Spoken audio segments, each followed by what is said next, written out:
பொருளாகும். நல்ல வேளை இந்த தேர்தல் ஆணையத்தில சொத்து மதிப்பு என்னதான் வச்சிருக்காங்க, எவ்வளோ தங்கம் அப்படின்னு ஒரு விஷயம் இருக்கிறதுனால தான், அட்லீஸ்ட் இதுவாச்சும் தெரிய வருது நாட்டு மக்களுக்கு.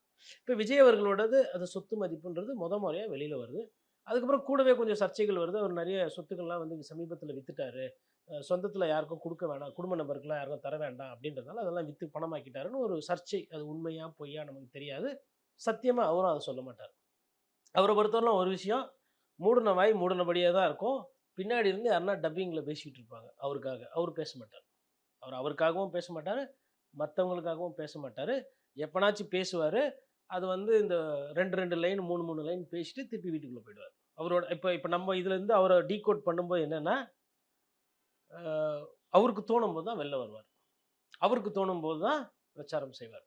நீங்க வந்து 4 தொகுதியில 2 தொகுதி அனுமதி குடுத்துருக்கேன். அந்த 2 தொகுதி போலாம் அப்டின்னா, அந்த லாஜிக் இருக்குல்ல, அந்த எதார்த்தத்துக்கு அப்பாற்பட்டவர் தான் த.வெ.க. தலைவர் விஜய்.